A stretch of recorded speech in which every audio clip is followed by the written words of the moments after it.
इस वीडियो में हम बात करने वाले हैं वैम्पायर डायरीज के सीज़न 2 के एपिसोड नंबर 15 की।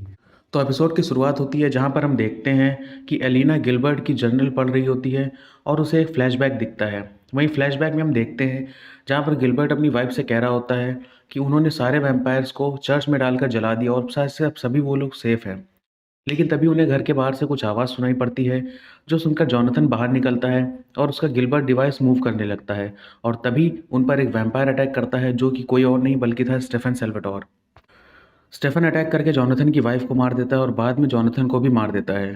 थोड़ी देर में ही एलिना वो सारी नॉवल पढ़कर स्टेफन की तरफ देखती है और उससे पूछती है कि तुम्हें पता है मेरे ग्रेट ग्रैंडफादर ने अपनी नॉवल में तुम्हें एक मॉन्स्टर बताया है। जो सुनकर स्टेफन उससे कहता है कि उन्होंने बताया नहीं बल्कि मैं मॉन्स्टर था।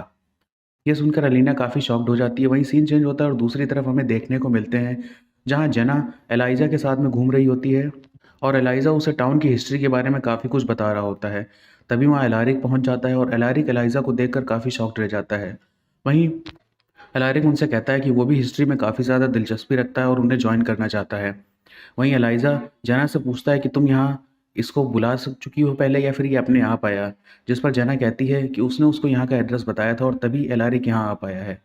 जेना थोड़ा-सा साइड में जाती है, तभी एलाइज़ा एलारिक से कहता है, तुम भी एलिना की लिस्ट में हो जिसे वो सुरक्षित रखेगा और वहीं एलारिक उससे कहता है कि तुम जानते हो जेना भी एलिना की लिस्ट में है। जो सुनकर एलाइज़ा कहता है, हाँ, इसीलिए मैंने उसको अभी तक कुछ नहीं किया। वहीं दूसरी तरफ हम देखते हैं जहाँ स्टेफन और एलिना स्टेफन के पास्ट के बारे में बात कर रहे होते हैं। तभी स्टेफन बताता है कि सिविल वॉर के टाइम वो सबसे ज़्यादा खूंखार हुआ करता था और उसे अपने ऊपर कोई कंट्रोल नहीं था और वो जिसको भी ढूंढता था उसे मार ज़रूर देता था, चाहे वो उसका ब्लड पिए या ना पिए। तभी स्टेफन बताता है कि उसकी लाइफ तब चेंज हुई जब उसे मिली उसकी फ्रेंड लेक्सी। हमें एक फ्लैशबैक दिखता है जहाँ पर स्टेफन एक लड़की को काटने के लिए दौड़ता है लेकिन वो उल्टा उसको मार देती है, जिस पर हम देखते हैं कि वो लेक्सी होती है।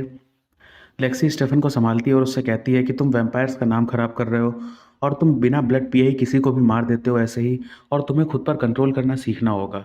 लेक्सी उसे खुद के ऊपर कंट्रोल करना सिखाती है और ये सुनकर एलिना काफ़ी खुश हो जाती है। लेकिन फिर स्टेफन बताता है कि वो डेमन से भी ज़्यादा बदतर हुआ करता था और डेमन उसके सामने बहुत ही अच्छा था। ये सुनकर एलिना शॉक्ड रह जाती है और सोचती है कि जो स्टेफन आजकल इतना ज़्यादा काइंड हार्टेड है, वो एक समय पर एक पूरी तरीके से मॉन्स्टर था। वहीं दूसरी तरफ हम देखते हैं जहाँ बानी और जेरेमी मिस्टिक ग्रिल्स में बैठकर आपस में बात कर रहे होते हैं और उनके बीच की रिलेशनशिप भी स्टार्ट हो चुकी होती है। वहीं थोड़ी देर में वहाँ पर लूकर आता है। लूकर आकर बानी से पूछता है कि तुमने मेरे साथ में क्या किया, जिस पर बानी कहती है उसने तुम्हारे साथ में कुछ भी नहीं किया और तुम क्या बोल रहे हो। जिस पर लूकर उससे कहता है कि उसे कुछ याद नहीं आ रहा, उसे बस इतना याद है कि कल वो तुम्हारे साथ कॉफ़ी पी रहा था और अभी जब उसकी आँख खुली तो वो एक बाथरूम के अंदर था। जिस पर बानी उससे कहती है कि तुमने मेरे साथ में कल कॉफ़ी पी और फिर हम लोगों ने थोड़ी देर पूल खेला और फिर तुम चले गए थे। लेकिन लूकर कहता है कि तुमने ज़रूर मेरे साथ में कुछ किया है और तुम बताओ तुमने क्या किया है। ये सब देखकर वहाँ बैठा हुआ जेरेमी उससे कहता है कि ब्रो तुम्हें यहाँ से चला जाना चाहिए, और जब वो कह रही है कि वो तुम्हें नहीं जानती और उसने तुम्हारे साथ कुछ नहीं किया है तो तुम्हें उसकी बात माननी चाहिए। लूकर को काफ़ी ज़्यादा डाउट होता है और लूकर वहाँ से चला जाता है। वहीं दूसरे सीन में हम देखते हैं जहाँ पर एंडी आती है, डेमन से मिलती है और वहीं पर एलाइजा और आंट जेना भी होती हैं। एंडी आकर, क्योंकि एंडी को डेमन ने पहले से हिप्नोटाइज कर रखा था, एलैरिक भी वहाँ पर होता है और एंडी डेमन से कहती है कि वो आज रात को एक पार्टी ऑर्गेनाइज कर रही है और सबको वहाँ पर आना होगा। तभी डेमन उससे कहता है कि क्यों ना तुम पार्टी मेरे घर में ऑर्गेनाइज करो, और क्योंकि एंडी हिप्नोटाइज थी, एंडी बोलती है हाँ ये अच्छा प्लान है और तुम्हारे घर पे ही पार्टी ऑर्गेनाइज करते हैं। ये सारा प्लान एलैरिक और डेमन का मिलकर था ताकि वो एलाइजा को मार सकें, और तभी आंट जेना बोल देती हैं कि वो भी पार्टी में ज्वाइन करना चाहेंगी क्योंकि वो काफ़ी अकेला फील कर रही हैं। ये सुनकर एलैरिक डेमन से कहता है कि वो बस वहाँ पे एलाइजा को मारने के लिए सारी प्लानिंग कर रहे हैं और अगर जेना वहाँ पर होगी तो शायद से कुछ प्रॉब्लम हो सकती है। वहीं दूसरी तरफ हम देखते हैं पार्टी की बात कंफर्म होने के बाद में डेमन सीधे जाता है कैथरीन से मिलने। डेमन कैथरीन के लिए ब्लड लेकर जाता है और क्योंकि डूम का मैजिक वॉल टूट चुका था तो डेमन आसानी से अंदर बाहर जा सकता था। लेकिन क्योंकि एलाइजा जो कि एक ओरिजिनल वैम्पायर है उसने कैथरीन को हिप्नोटाइज कर रखा था, इस वजह से कैथरीन डोर ओपन होने के बावजूद भी डूम से बाहर नहीं आ पा रही थी। एलाइजा कैथरीन को ब्लड पीने के लिए देता है और तब कहीं कैथरीन की स्किन थोड़ी हील होती है और कैथरीन उठकर बैठती है। डेमन उससे कहता है कि तुम्हारी हालत काफ़ी ज़्यादा ख़राब हो चुकी है और ये देखकर डेमन काफ़ी ज़्यादा खुश भी होता है। वहीं डेमन उससे कहता है कि तुम जानते हो तुम्हारा बेस्ट फ्रेंड यहाँ आया हुआ है। जो सुनकर कैथरीन पूछती है कि कौन, और वहीं डेमन कहता है कि जॉन। वो कहती है कि जॉन मेरा कोई बेस्ट फ्रेंड नहीं है, लेकिन तभी वो बताता है कि वो सब मिलकर एलाइज़ा को मारने की प्लानिंग कर रहे हैं, जिस पर कैथरीन उसे उसके पैर पकड़कर गिड़गिड़ाते हुए कहती है कि प्लीज़ वो एलाइज़ा को ना मारे, क्योंकि अगर उसने उसको मार दिया तो फिर कैथरीन के ऊपर का हिप्नोटिज़्म कभी ख़त्म नहीं होगा और वो डूम से कभी भी बाहर नहीं आ पाएगी। लेकिन स्टेफ़न लेकिन डेमन उससे कहता है कि क्या तुम जानती हो एक ओरिजिनल वैम्पायर को मारने का तरीका क्या है? जिस पर कैथरीन कहती है कि वो अगर जानती भी होती तो उसे कभी नहीं बताती। लेकिन तभी डेमन उससे कहता है कि तुम्हें बस एक सिल्वर रॉड लेनी है और उसको ओक ट्री के पाउडर में भिगोकर उसको सिर्फ़ और सिर्फ़ एक ओरिजिनल के हार्ट पे मारना है और उससे वो मर जाएगा। ये सुनकर कैथरीन काफ़ी शॉक्ड हो जाती है और डेमन के पैर पकड़ लेती है। उससे कहती है कि प्लीज़ तुम एलाइज़ा को मत मारना, वरना वो कभी बाहर नहीं आ पाएगी। कैथरीन काफ़ी ज़्यादा गिड़गिड़ाती है डेमन के आगे और इन सब से डेमन काफ़ी ज़्यादा खुश होता है। पार्टी प्लानिंग होने के बाद में शाम को जेना और एंडी डेमन और एलाइज़ा डेमन के घर पर होते हैं और पार्टी की प्लानिंग कर रहे होते हैं। वहीं हिप्नोटाइज करके एंडी से डेमन कहता है कि जैसे ही एलाइज़ा यहाँ पर आए और डिनर खत्म हो, तुम तुरंत ही जेना को लेकर किचन में चली जाना। एंडी उसकी बात मान लेती है और डोर पर कोई रिंग करता है। वो लोग जाकर डोर ओपन करते हैं, तभी वो देखते हैं वहाँ पर आ चुका है एक बिन बुलाया मेहमान, जो कि था जॉन। जॉन कहता है कि शायद से वो भी इनवाइटेड होगा, ये सोचकर वो वहाँ पर चला आया। वहाँ पर कोई भी जॉन को देखकर खुश नहीं था, लेकिन तभी वहाँ पर एलाइज़ा भी आ जाता है और एलाइज़ा डेमन को देखकर उससे कहता है कि अगर तुम्हारी कोई प्लानिंग हुई तो वो किसी को भी नहीं छोड़ेगा और यहाँ पर सबको मार देगा। डेमन को ये सुनकर थोड़ी टेंशन होती है, लेकिन तभी एलाइज़ा अंदर जाता है और पार्टी जॉइन करता है। वो सभी लोग डिनर करने लगते हैं। वहीं दूसरी तरफ एलिना भी गिलबर्ट नॉवेल्स पढ़ रही होती है और उसी में उसे मिलता है ओरिजिनल को मारने का एक तरीका। वो स्टेफ़न को वो पढ़ाती है, जिस पर स्टेफ़न कहता है वो ये पहले से ही जानता था और एलिना सेफ रहा, इसीलिए उसको इस प्लान में शामिल नहीं किया गया।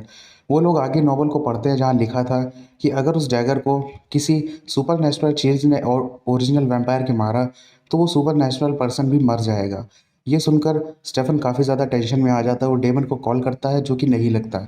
वहीं वो एलारिक को मैसेज करता है और एलारिक को वो मैसेज मिल जाता है। एलारिक, क्योंकि एलाइज़ा उसकी बातों को सुन सकता था, इसीलिए एलारिक उसको एक पेपर में लिखकर डेमन को समझाता है और वही एकदम से एलारिक वो डैगर खुद लेकर एलाइज़ा के चेस्ट पे मार देता है। वहीं एलाइज़ा के मारते ही एलाइज़ा वहीं गिर जाता है और उसकी बॉडी अकड़ जाती है और एलारिक और डेमन मिलकर उसकी बॉडी को ठिकाने लगा देते हैं। एलारिक उस डैगर को वापस निकाल लेता है और वो लोग ऊपर आते हैं बेसमेंट से। तभी दूसरी तरफ एलिना उस नोवेल को कंटिन्यूअसली पढ़ रही होती है और उसमें लास्ट लाइन लिखी होती है कि अगर उस डैगर को ओरिजिनल वैम्पायर की बॉडी से निकाल लिया तो वो वापस से ज़िंदा होकर पूरी तरह से ठीक हो जाएगा। और ये पढ़ते ही स्टेफ़न घबराकर तुरंत डेमन को कॉल करता है। ये बात सुनते ही डेमन और एलारिक तुरंत भागकर बेसमेंट में जाते हैं, लेकिन वो देखते हैं एलाइज़ा वहाँ पर था ही नहीं। ये देखकर डेमन बहुत ज़्यादा डर जाता है और वो समझ जाता है कि अब शायद से एलाइज़ा एलिना को मार दे, क्योंकि उसने उनके साथ में बिट्रेयल किया है। एलाइज़ा वहाँ से निकलता है और सीधे जाकर मार्टिन के पास पहुँचता है। एलाइज़ा मार्टिन से काफ़ी ज़्यादा गुस्से में कहता है कि उसे एलिना का पता चाहिए और मार्टिन वहाँ से सीधे जेरेमी के घर निकल जाता है। घर पर जेरेमी और बानी अकेले होते हैं।